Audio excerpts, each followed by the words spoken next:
गरीब का जीवन बड़ा मुश्किल होता है, चाहे गर्मी का मौसम हो या सर्दी का। जून का महीना चल रहा है। भयानक गर्मी की तपन एक गरीब की झोपड़ी को और भी ज्यादा कष्टदायी बना रही है।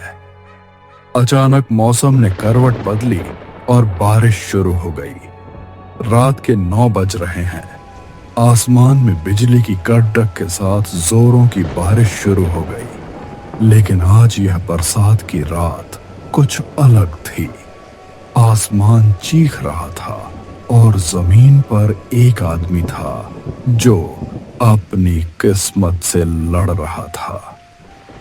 उसके जीवन की यह रात यादगार बनने वाली थी, लेकिन एक भयानक यादगार। सीमा, थोड़ा जल्दी करो, बड़ी जोड़ों की भूख लगी है। हाँ हाँ, लाती हूँ। बस जरा दाल बन रही है।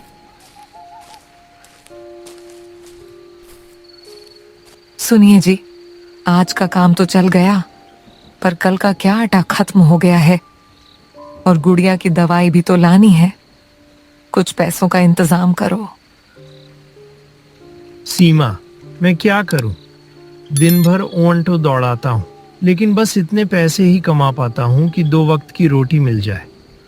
लगता है ऊपर वाले ने गरीबी में जीना ही लिखा है हमारी किस्मत में। अब क्या करें? इस झोपड़ी का किराया भी तो देना है।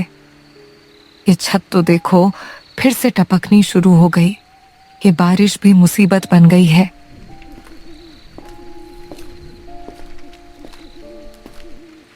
कभी कभी तो लगता है इस गरीबी से अच्छी तो मौत है। शैलन के ऐसा कहते ही झोपड़ी में एक अजीब सी खामोशी छा गई। उसकी बात सुनकर सीमा की आंखें भर आईं और वो धीरे से बोली, शैलन, तुम ऐसी बातें मत करो, सब ठीक हो जाएगा। सीमा, तुम खाना खा लो, मुझे भूख नहीं है। मैं अभी आता हूँ। पर बाहर इतनी बारिश हो रही है।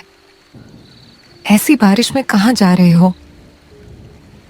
कहीं नहीं, मन कुछ ठीक नहीं है, जरा बाहर जा रहा हूँ। पर बरसात की काली रात है आज। ऐसे में बाहर जाना ठीक नहीं है। ओहो सीमा, तुम चिंता मत करो, मैं थोड़ी देर में आ जाऊंगा। शैलेन खामोशी से छाता उठाता है और घर से बाहर निकल जाता है। बाहर बारिश और भी तेज हो चुकी थी। आसमान में कड़कती बिजली और झींगुर की किटकिट की आवाज से उस रात का माहौल कुछ डराने वाला हो गया था। पर शैलेन इन सब की परवाह के बिना घर से निकल जाता है। वो तो बस अपनी परेशानियों के बारे में सोचता हुआ उस बारिश की परवाह किए बिना बस चलता ही जा रहा था।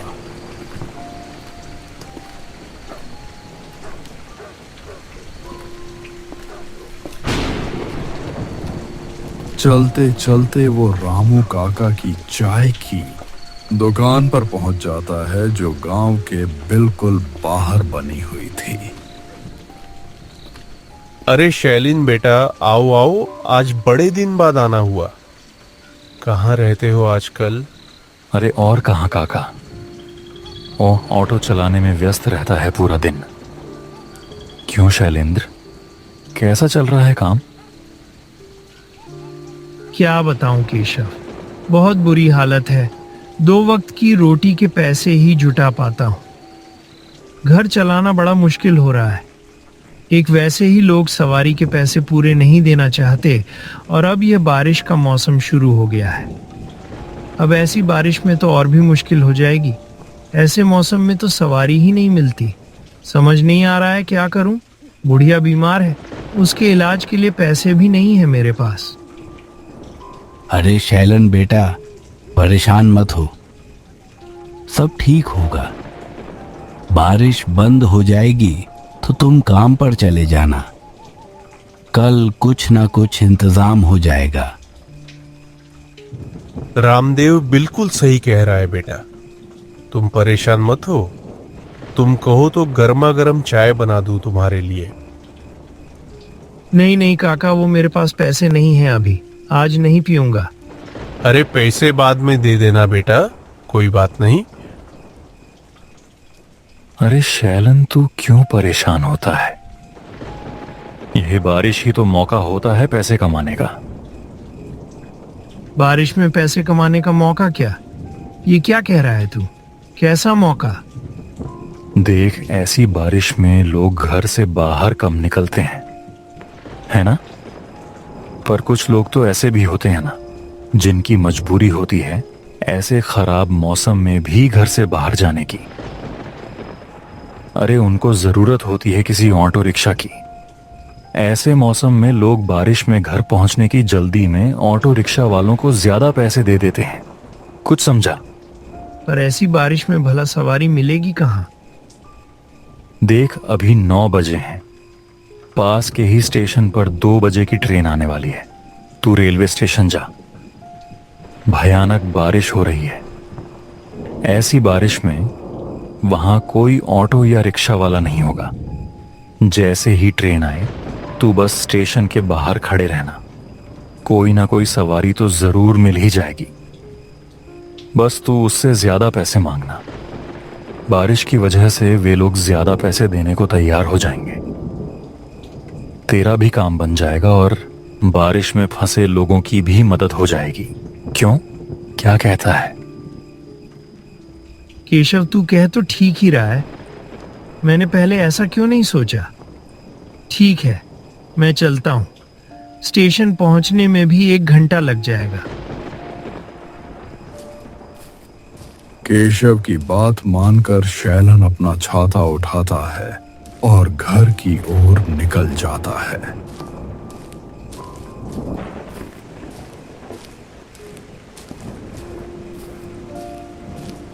घर पहुंचकर वो अपने ऑटो रिक्शा की चाबी लेकर जाने लगता है। तभी सीमा उसको टोकती है। अरे ये ऑटो की चाबी लेकर कहाँ जा रहे हो? सीमा, मैं गांव के बाहर जो रेलवे स्टेशन है वहीं पर जा रहा हूं। रात की ट्रेन आने वाली है। मुझे वहां कुछ सवारी मिल जाएंगे तो थोड़ी कमाई हो जाएगी। अरे पर रात में क्यों जा रहे हो? दिन में भी तो जा सकते हो ना। आज अमावस की रात है और मौसम भी आज कुछ डरावना सा है। मुझे कुछ अच्छा नहीं लग रहा है। तुम रात में कहीं मत जाओ। ओहो सीमा, तुम तो बेकार में ही डर रही हो। कुछ नहीं होता, तुम मुझे रोको मत। मैं आ जाऊंगा जल्दी। तुम गुड़िया का ख्याल रखना और सो जाना। अब घर चलाने के लिए कुछ तो करना ही पड़ेगा ना। इतना कहकर शैलन घर से बाहर आ गया। उसने जल्दी से ऑटो स्टार्ट किया और निकल पड़ा।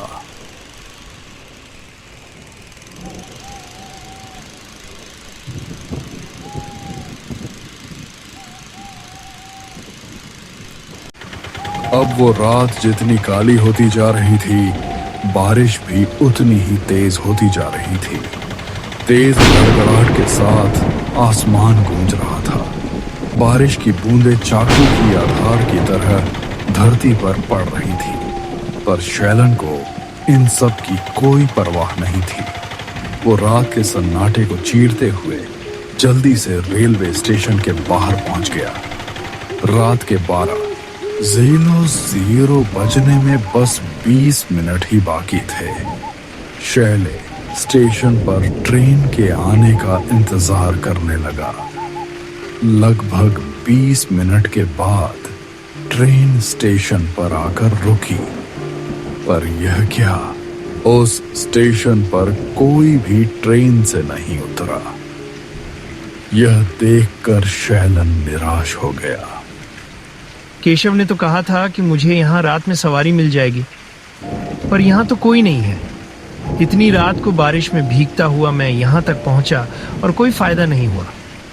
लगता है मेरी किस्मत में सिर्फ मेहनत करना और दुख उठाना ही लिखा है।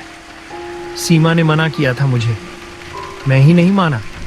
शैलन स्टेशन के बाहर खड़ा यह सोच ही रहा था कि तभी प्लेटफॉर्म की तरफ से गुलाबी साड़ी पहने हुए पायल की मनमोहक आवाज के साथ एक सुंदर सी लड़की आई। उसे देखकर शैलिन को कुछ तसल्ली हुई। कि आखिर उसे कोई सवारी तो मिली। वो लड़की शैलन के पास आई और बोली, जी क्या ऑटो खाली है? जी मैडम, बताइए कहाँ जाना है?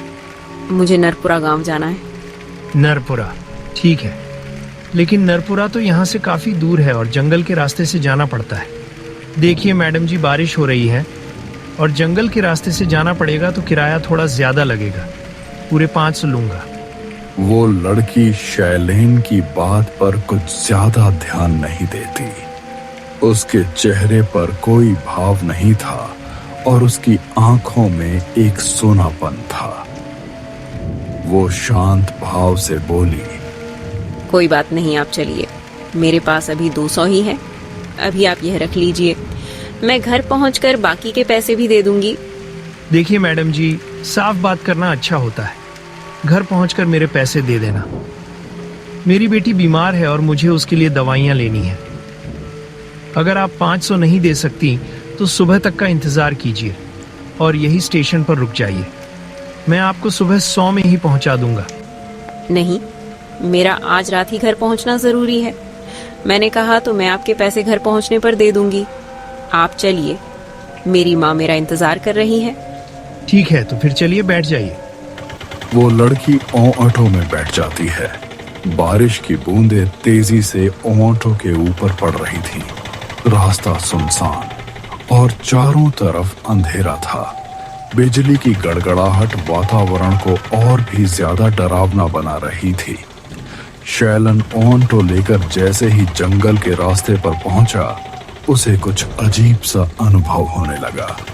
आसमान में कड़कती बिजली की रोशनी में बस कीचड़ और कुछ झाड़ियां दिखाई दे रही थी।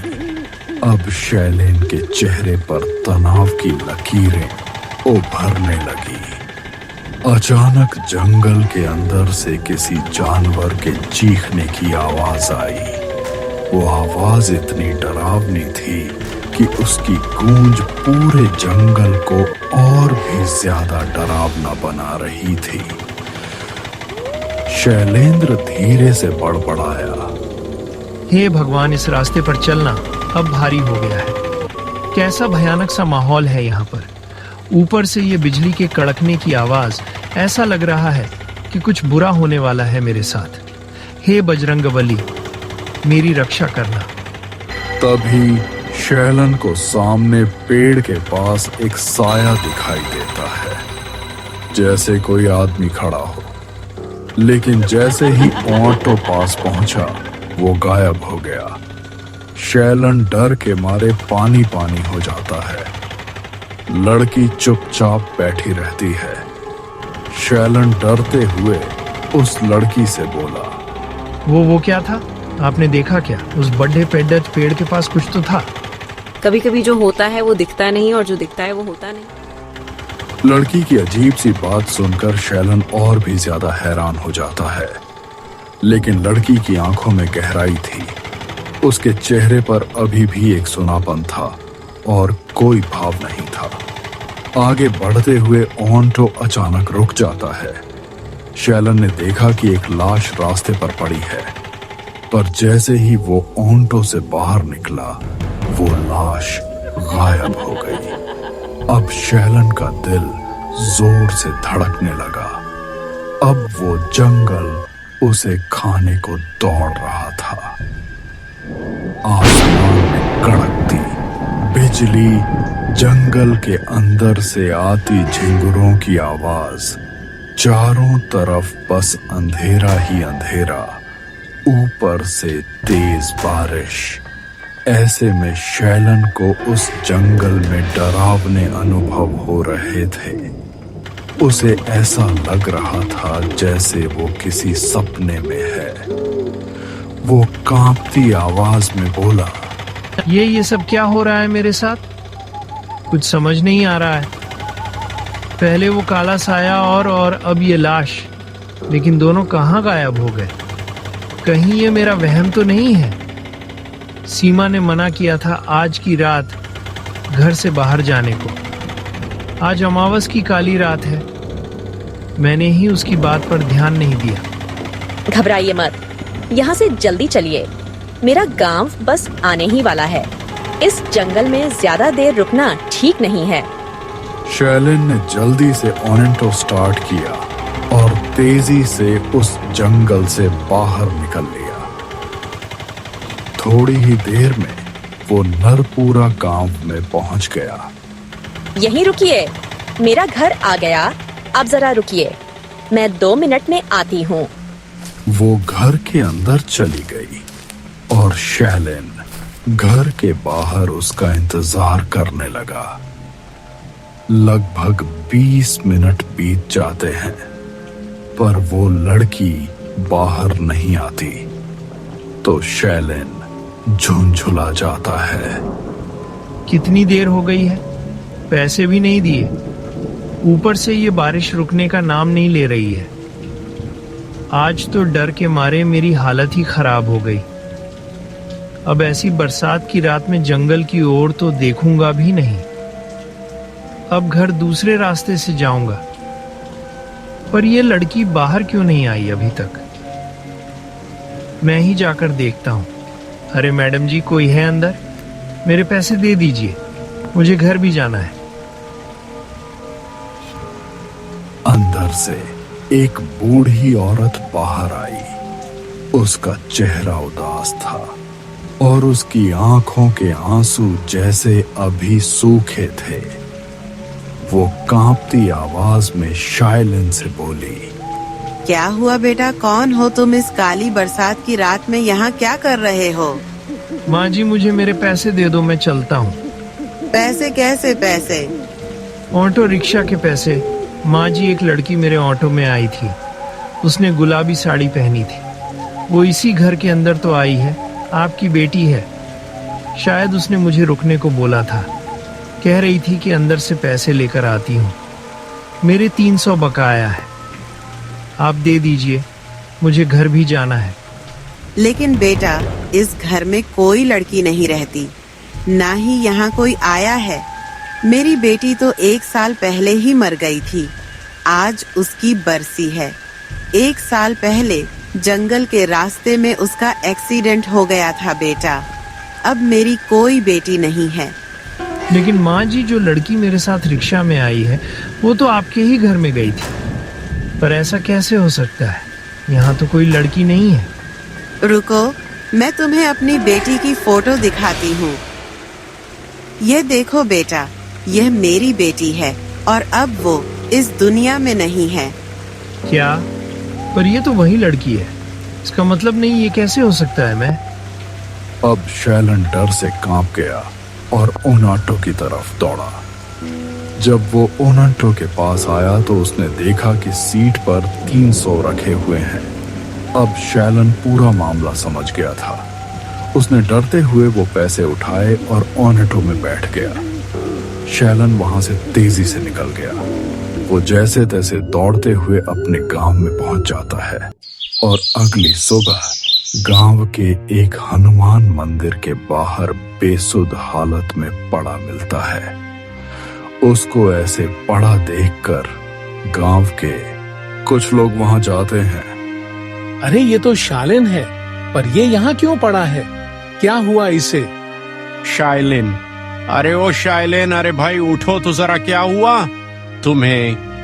मैं कहाँ हूँ? वो रात बहुत भयानक थी। उस जंगल में कोई मत जाना, भूत रहते हैं वहाँ। भूत वो अभी वही है, वो अब भी सवारी करती है। शैलेन डरी हुई हालत में गांव वालों को बरसात की उस रात का पूरा किस्सा बताता है। उस भयानक रात को वो कभी भूल नहीं पाया।